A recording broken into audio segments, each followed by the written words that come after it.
Marcus Chen pushed through the crowded cantina, carrying a small bag of trade goods.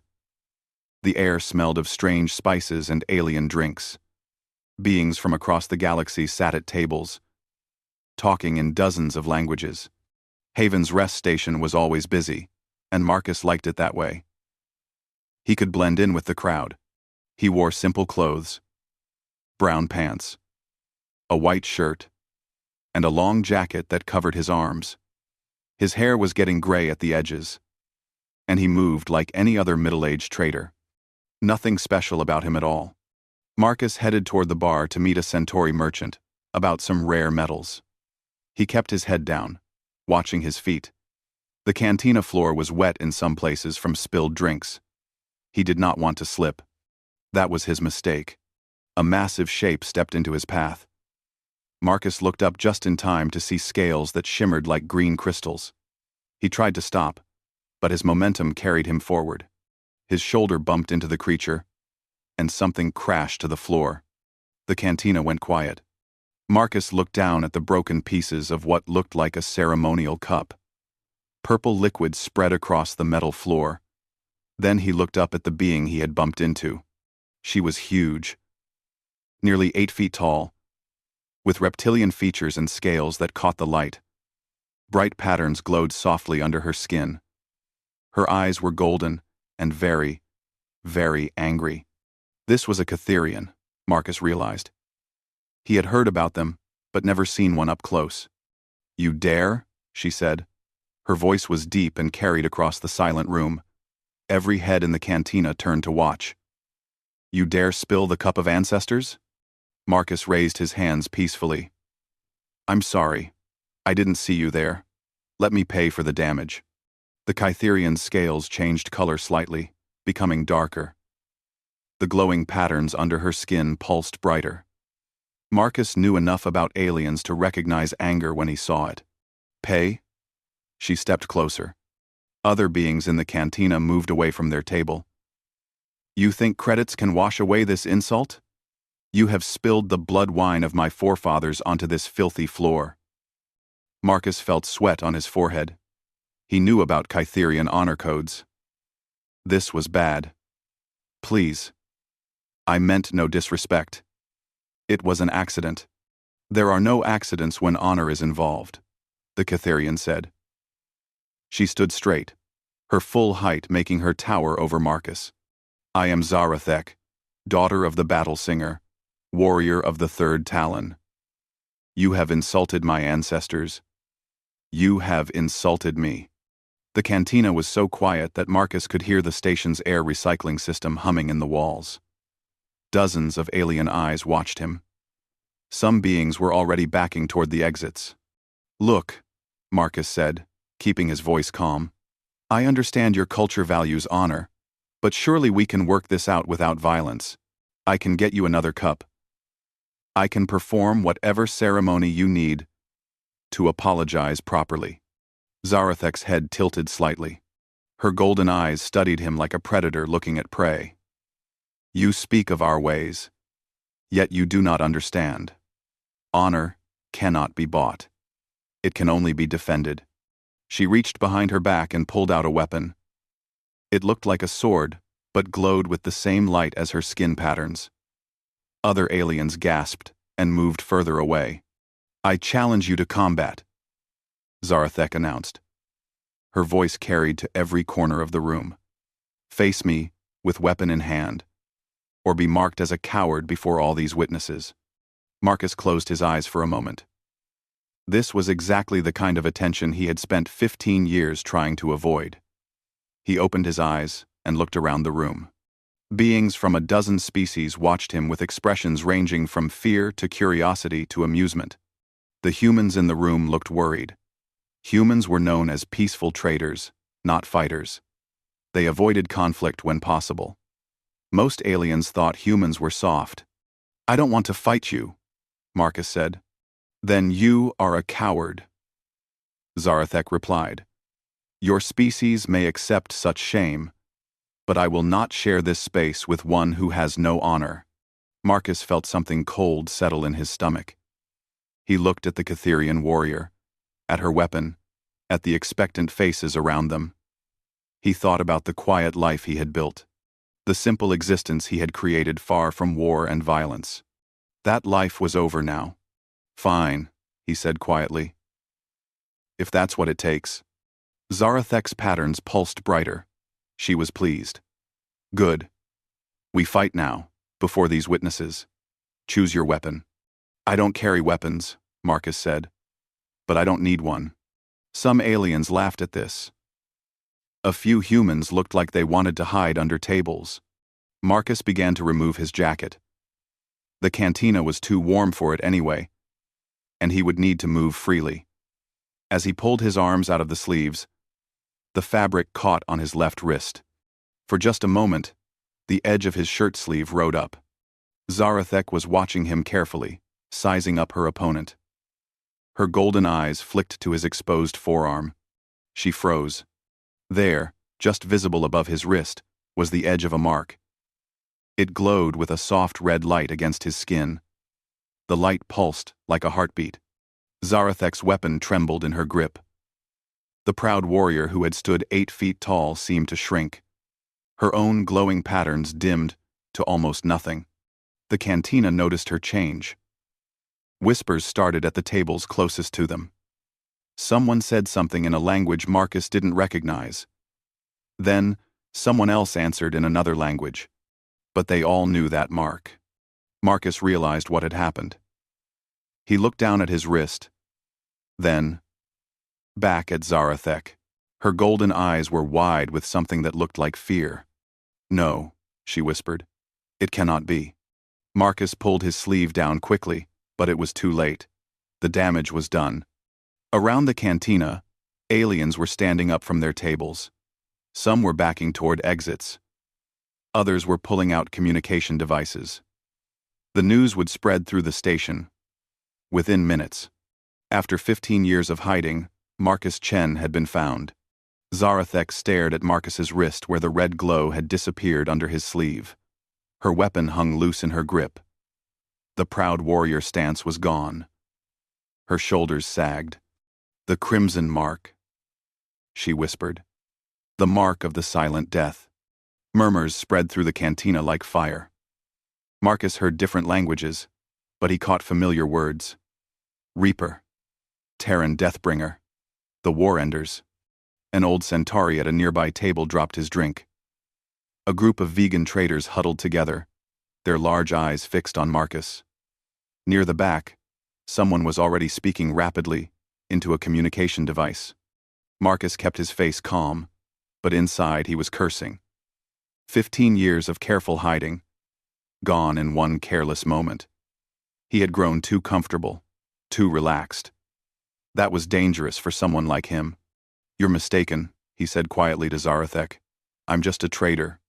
Zarathek's golden eyes met his. Up close, he could see the fear there. I have studied the old war records. I know the mark of the Reaper Corps. That glow, that pattern. There is no mistake. More beings were standing up from their tables. Some headed for the exits quickly. Others moved closer, but kept their distance. Marcus noticed security guards talking into their radios near the cantina entrance. The silent death, an alien voice said from the crowd. Marcus looked over and saw an elderly Catherian, even older than Zarathek. His scales were pale with age.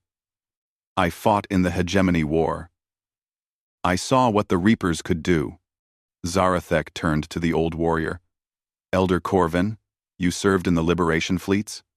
I was there when they freed Kyther Prime, the old alien said. His voice carried sadness and respect. The Hegemony had occupied our homeworld for 3 years. Their fortress was thought to be impossible to take. Then the Reapers came. The cantina grew quieter as more beings stopped to listen. Even the security guards hesitated. 7 human soldiers, Corvin continued. 7 against 10,000 Hegemony troops. They took the fortress in one night. No explosions, no fleet battles. The enemy simply stopped fighting. Zarathek's patterns dimmed further. In Catherian culture, this was a sign of deep respect or submission. My family lived in the capital city. The hegemony was executing civilians every day to maintain control. Until the Reapers came, Corvin said. He looked at Marcus with ancient eyes. They appeared like ghosts in the night. By morning, every hegemony commander was dead or fled. The occupation ended without a single civilian casualty. Marcus felt the weight of dozens of stairs. He had hoped those days were behind him. The nightmares had finally stopped. The guilt had become manageable. But here, it all was again. That was a long time ago, he said. Different people, different wars. The mark says otherwise, Zarathek said, but her voice was different now, not challenging or angry. Something closer to awe. You carry the bioluminescent tattoo of a Terran Reaper. Those marks were never given to anyone else. A human voice spoke from behind Marcus. Holy stars. It's true, isn't it? You're really one of them. Marcus turned to see a young human woman, maybe 25 years old. She had the look of a freight pilot or mechanic. Her eyes were wide with wonder. My grandfather served in the war, she said. He used to tell stories about the Reapers. Said they ended conflicts just by showing up. Enemy fleets would surrender rather than fight them. Stories grow in the telling, Marcus said. Not these stories, Corvin said firmly. I was there. I saw a single Reaper walk into a hegemony command center with his hands empty. 30 minutes later, the enemy general came out and ordered his entire army to lay down their weapons. Psychological warfare, the young human woman said. That's what my grandfather called it. The Reapers became legends, and legends can be more powerful than weapons. Marcus looked around the room.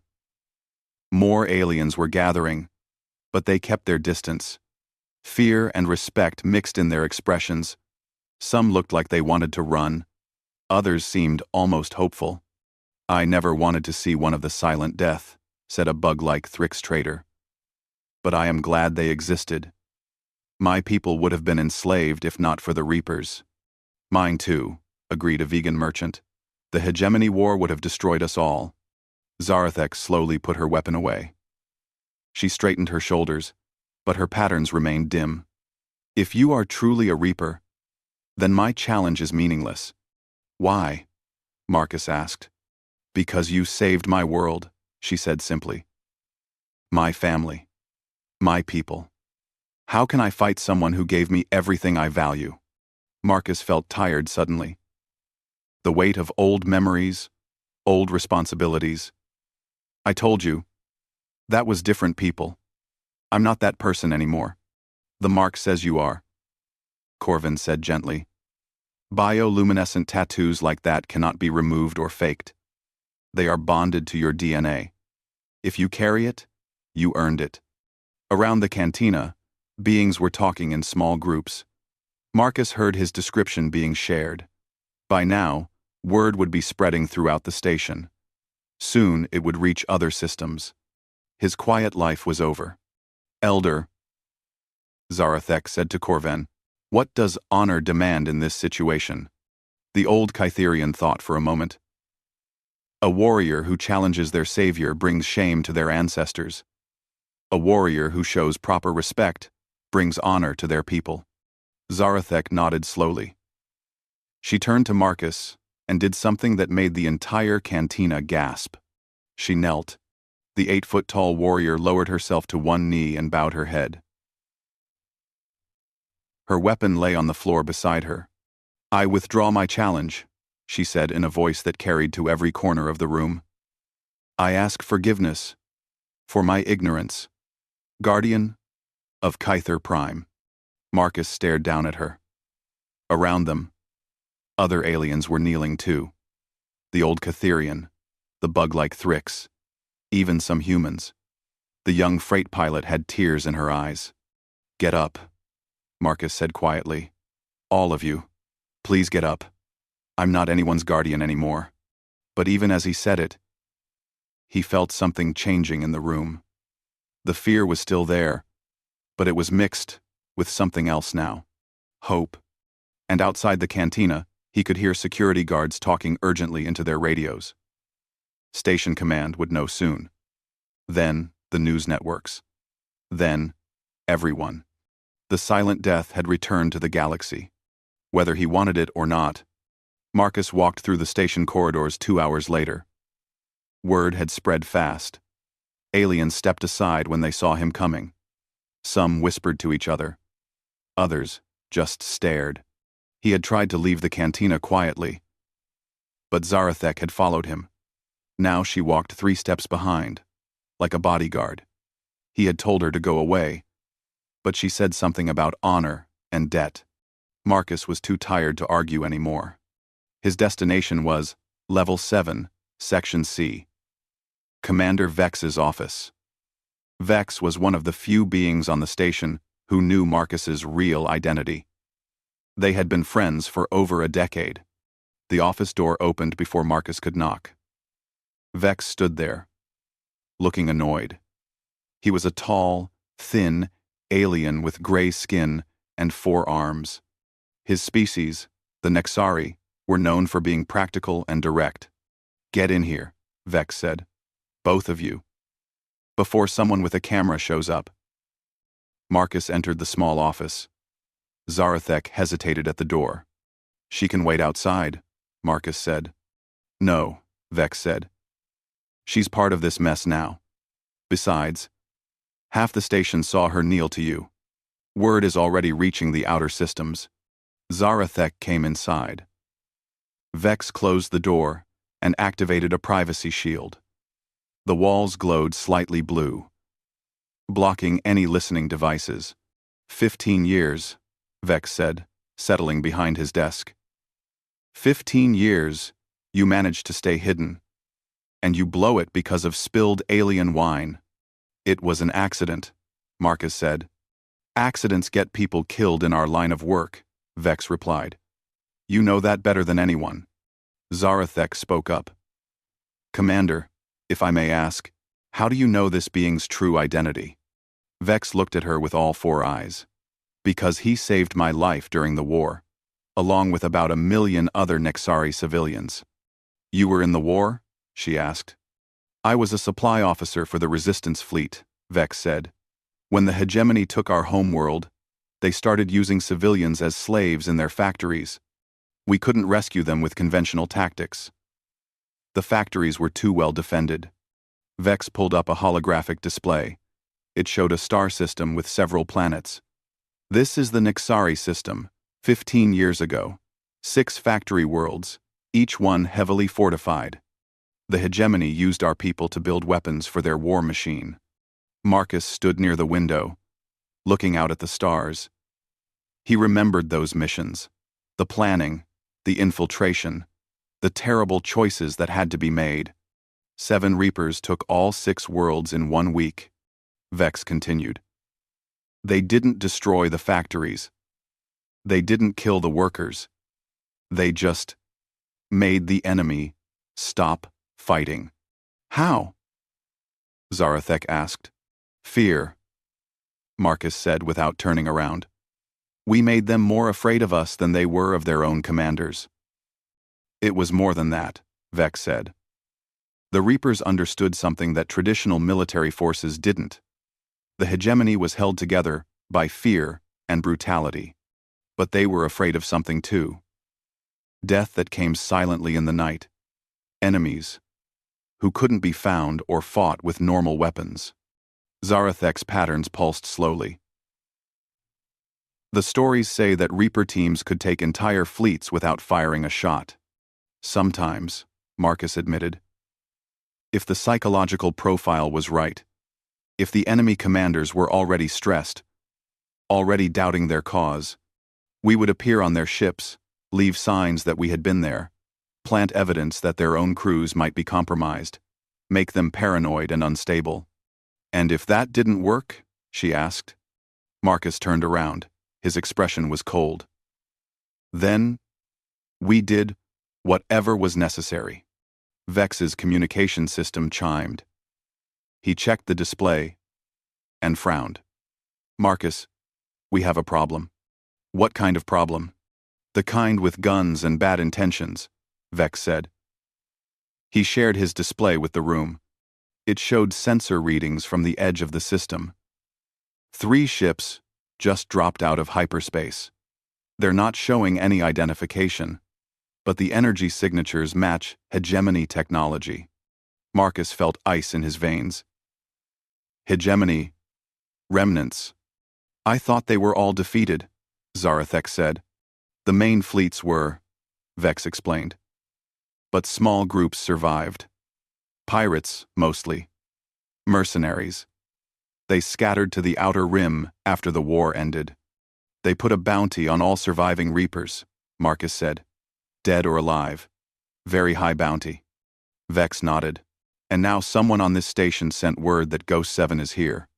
Zarathek looked confused. Ghost 7? My old call sign, Marcus said. I was the 7th member of the first Reaper team. The other 6 are all dead now. The tactical display updated. The 3 unknown ships were moving toward the station. They would arrive in about 6 hours. Station defenses? Marcus asked. 2 patrol ships and some defensive platforms, Vex said. Nothing that could stop military-grade vessels. We need to evacuate the station, Zarathek said. 20,000 beings live and work here, Vex replied. We can't evacuate them in 6 hours. And most of the civilian ships aren't fast enough to outrun military vessels anyway. Marcus studied the display. 3 ships meant maybe 100 fighters total. The station's civilian population would be helpless against them. Some would try to surrender, but hegemony remnants weren't known for taking prisoners. There is another option, Zarathek said quietly. Both Marcus and Vex looked at her. You could run, she said to Marcus. Take a fast ship and leave the system. Without you here, they might not attack civilian targets. Marcus shook his head. They've come this far. They won't leave empty-handed. And they'll take their frustration out on anyone who helped me or refused to cooperate. Aska. M. 2. M. So what do we do? Vex asked. Marcus was quiet for a long time. He looked out the window at the busy station. Families were going about their daily lives. Children played in the corridors. Traders conducted business. All of them unaware that death was coming for them. He thought about the quiet life he had built. The peaceful existence he had earned through 15 years of hiding. The normal life he had always wanted. But he also thought about the people who would die if he ran away. Commander, he said to Vex, I need you to send a message to all security forces on the station. Tell them to prepare for possible hostile action. Marcus, Vex said carefully, what are you planning? Marcus turned away from the window. His expression had changed. The tired trader was gone. In his place was something harder, colder, more dangerous. I'm planning to remind the galaxy why the Hegemony War ended, he said. Zarathek's patterns flared brighter. You're going to fight them. No, Marcus said. I'm going to stop them. There's a difference. He looked at both of them. But I can't do it alone. I'll need help. 4-2. You have mine, Zarathek said immediately. Vex sighed. You know I'm too old for this kind of excitement. But? Marcus asked. But I owe you my life, Vex said. And there are 20,000 innocent beings on this station. So yes, you have my help too. Marcus felt something he hadn't experienced in 15 years. Not the cold calculation of a warrior, but the warm strength that came from people willing to stand together against impossible odds. Maybe the galaxy hadn't forgotten how to fight for what mattered after all. The station's main meeting hall was packed with beings from dozens of species. Word had spread quickly through Haven's Rest about the approaching ships. Fear filled the air like smoke. Marcus stood on the platform at the front of the room. Commander Vex was beside him, along with the station's security chief and several department heads. Zarathek stood near the back, watching the crowd. Citizens of Haven's Rest. Vex began. We face a serious threat. 3 hostile ships are approaching our station. They will arrive in approximately 5 hours. Voices rose from the crowd. Someone shouted a question about evacuation. Others demanded to know why the Navy wasn't responding to their distress calls. The nearest Navy fleet is 4 days away, Vex continued. All civilian ships combined couldn't evacuate even half our population in the time we have. Then we surrender, called out a Centauri merchant. Give them what they want, and hope they leave us alone. They want him, said a voice from the crowd. Marcus saw a human pointing at him. Give them the Reaper, and maybe they'll spare the rest of us. Murmurs of agreement came from several sections of the crowd. Marcus wasn't surprised. Fear made people selfish. He had seen it many times during the war. They won't stop with me, Marcus said, stepping forward. Hegemony remnants don't leave witnesses. They can't afford to let anyone report their location to authorities. How do you know? Someone shouted. Because I know how they think, Marcus replied. I spent 3 years hunting them during the war. Zarathek moved through the crowd toward the platform. Her height made her easy to see, and other beings stepped aside for her. I have served in military actions, she said, her voice carrying to every corner of the hall. This human speaks truth. Pirates who risk everything to attack a neutral station cannot allow survivors to identify them. So what do you suggest? Asked the security chief, a heavily built alien with 4 arms. Marcus looked out at the crowd. Families huddled together. Traders clutched their belongings. Some beings were already heading for the exits, probably to try their luck with small personal ships. We fight, he said simply. Laughter came from several parts of the crowd. Not happy laughter, but the bitter kind that came from fear and desperation. Fight with what? Called out the Centauri merchant. This is a trading station, not a fortress. We have defensive platforms, Vex said. Some patrol ships. Security forces, with small arms. Against military vessels? The security chief shook his head. We'd be destroyed in minutes. Minusly. Marcus raised his hand for quiet. The hall gradually settled down. You're thinking about this wrong, he said. You're thinking like the enemy expects you to think. Like helpless victims waiting for rescue or destruction. Rand. He walked to the edge of the platform, closer to the crowd. But this station has something military ships don't have, something the enemy won't expect.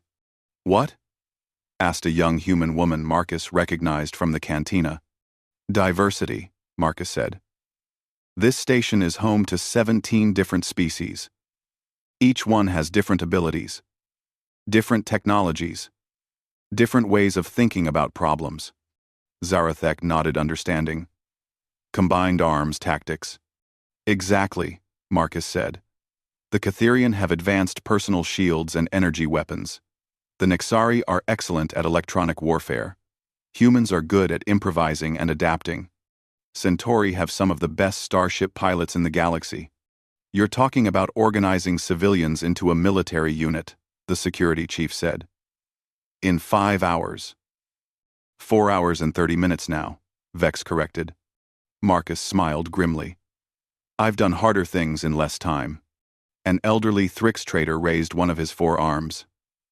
Even if we could organize such a defense, what makes you think it would work? You are one retired soldier against professional pirates. I'm not retired, Marcus said quietly. I was hiding. There's a difference. He pulled up his left sleeve, revealing the red mark on his forearm. It pulsed brighter in response to his elevated stress levels. This mark isn't just decoration, he continued. It's connected to my nervous system. It monitors my physical condition, my mental state, my tactical awareness. Right now, it's telling me that I have resources I haven't used in 15 years. What kind of resources? Zarathek asked. Marcus touched the mark with his right hand. It flared brighter, and suddenly his eyes seemed sharper, more focused. Enhanced reflexes. Improved pattern recognition. Access to tactical databases. Uploaded to my brain during Reaper training. And something more important than any of that. He looked out at the crowd, and several beings stepped back from the intensity in his gaze. The ability to see possibilities instead of problems. Commander Vex stepped forward. Citizens, I've known this being for 15 years. I've seen what he's capable of. If he says we can defend this station, then I believe him. I'll fight, said the young human woman from the cantina. My grandfather would be ashamed if I ran from hegemony scum. As will I, Zarathek announced. She climbed onto the platform and stood beside Marcus. My people owe the Reapers a debt that can never be repaid. Today we make a small payment. Other voices began calling out from the crowd. A Nexari engineer offered to modify the defensive systems. A group of Centauri pilots volunteered to fly patrol ships. Even some of the traders offered to help coordinate supplies and communications. Not everyone volunteered. Marcus saw beings slipping out of the hall, probably heading for small ships or hiding places. He didn't blame them. Courage couldn't be forced, only inspired.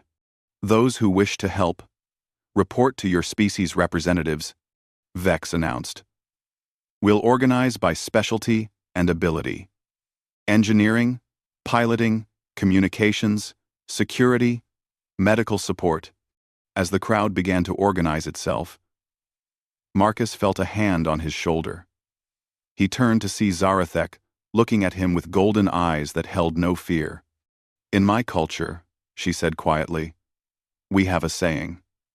Honor is not found in victory, but in standing when falling would be easier. In my culture, Marcus replied, we say, don't start a fight, but always finish one.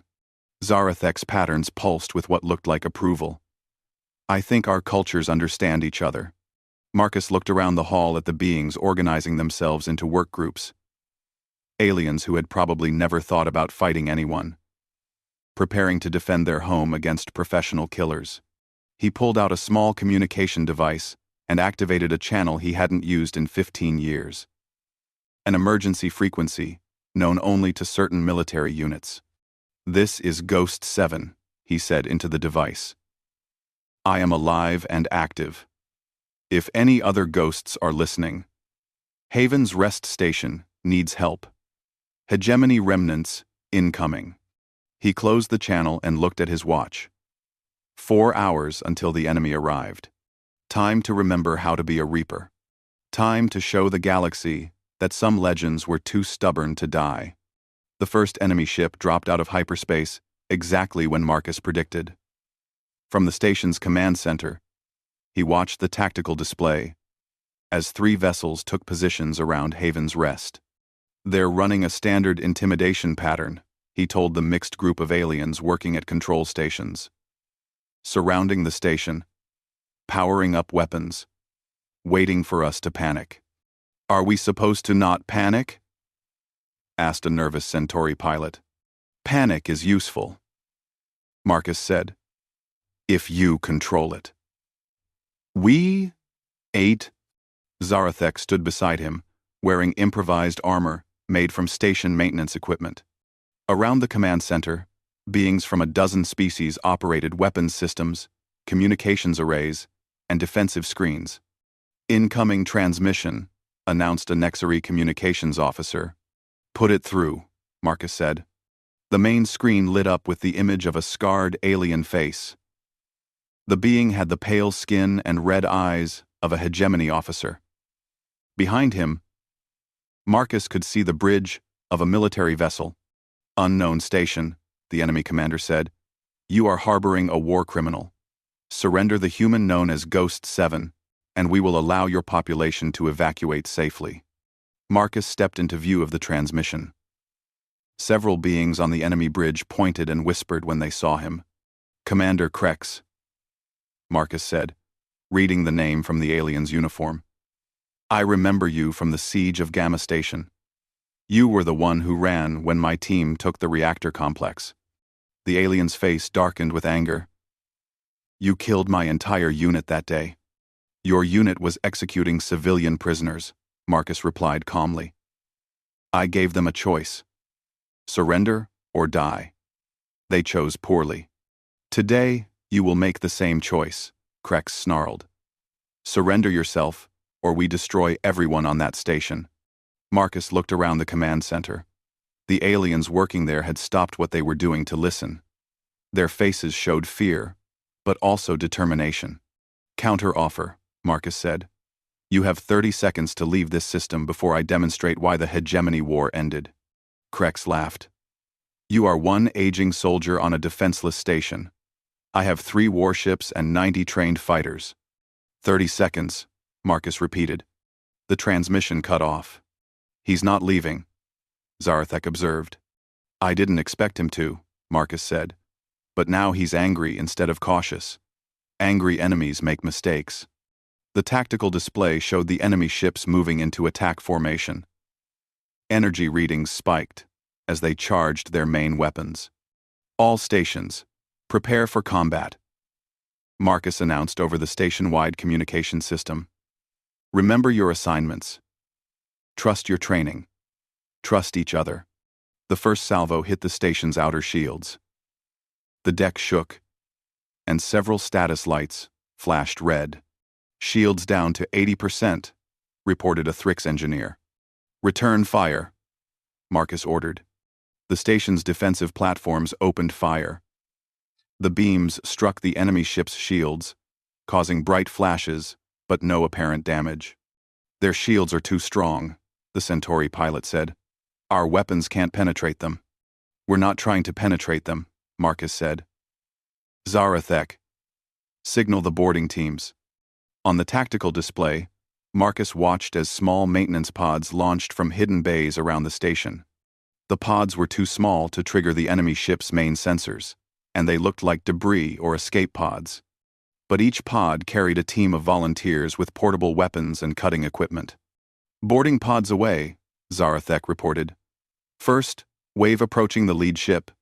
The enemy ships continued firing at the station.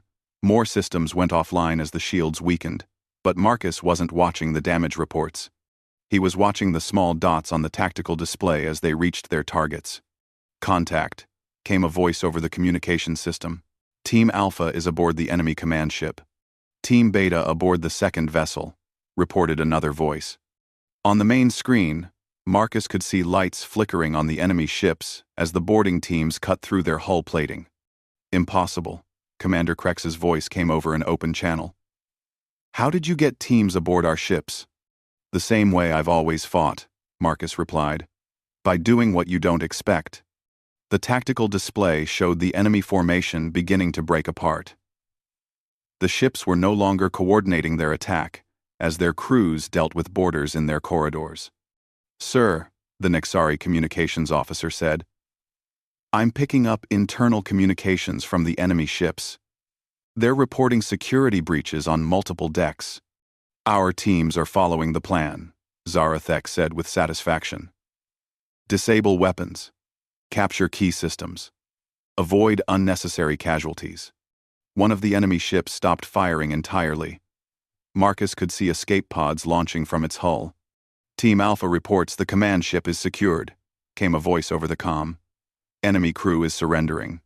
Team Beta has taken the engine room of the second ship, reported another team leader. The third enemy ship tried to retreat, but the station's defensive platforms focused their fire on its engines. Without shields to protect it, the ship's propulsion systems failed quickly. All enemy vessels disabled or captured, Zarathek announced. Marcus opened a channel to the remaining functional enemy ship. Commander Krex's face appeared on the screen again, but now he looked defeated rather than angry. Your war is over, Krex, Marcus said. It ended 15 years ago. Some people just took longer to understand that. The hegemony will return, Krex said weakly. There are others like us. There are others like me too, Marcus replied. I sent out a signal on emergency frequencies. Other Reapers heard it. The galaxy hasn't forgotten how to defend itself. As if summoned by his words, new contacts appeared on the tactical display, ships dropping out of hyperspace at the edge of the system. But these ships broadcast Republic Navy identification codes. "This is Admiral Chen of the Republic Fleet," came a familiar voice over the communications system. "Ghost 7. This is your sister. Sorry we're late to the party." Marcus smiled for the first time in hours. "Better late than never, Admiral." On the screen, Commander Krex's expression changed to despair as he saw the Navy ships approaching. "The boarding teams are securing the enemy vessels," Zarathek reported. "No civilian casualties. Minimal damage to enemy crews." Bach. Marcus looked around the command center. The aliens who had volunteered to defend their home were celebrating quietly. They had faced trained killers and won through courage, teamwork, and clever tactics. "Citizens of Haven's Rest," Marcus announced over the station-wide system. "The threat has passed. The enemy ships are captured or disabled. You are safe." Cheers echoed through the corridors of the station. Later, after the prisoners had been transferred to Navy custody and the damaged systems repaired, Marcus found himself back in the cantina where everything had started. Zarathek sat across from him at a small table. "So what happens now?" she asked. "Now the galaxy remembers that ordinary people can do extraordinary things when they work together," Marcus said. "I meant what happens to you," Zarathek clarified. Marcus considered the question. His quiet life was definitely over. News of the battle would spread throughout known space. The legend of Ghost 7 would grow again. But maybe that wasn't such a bad thing. "I think I'll stay here for a while," he said finally. "Help train local defense forces. Make sure this kind of thing doesn't happen to other stations." Zarathek's patterns pulsed with approval. "You will need assistance with such work. Are you volunteering?" "I am pledging my service," she said formally. "A warrior's debt must be properly repaid." Marcus raised his drink. "To partnership, then." "To honor," Zarathek replied, touching her glass to his. Around them, the cantina was full of beings from across the galaxy. Different species, different cultures, but united by the knowledge that they had stood together when it mattered. The mark on Marcus's arm pulsed softly with contentment. After 15 years of hiding from his past, he had finally found a future worth fighting for.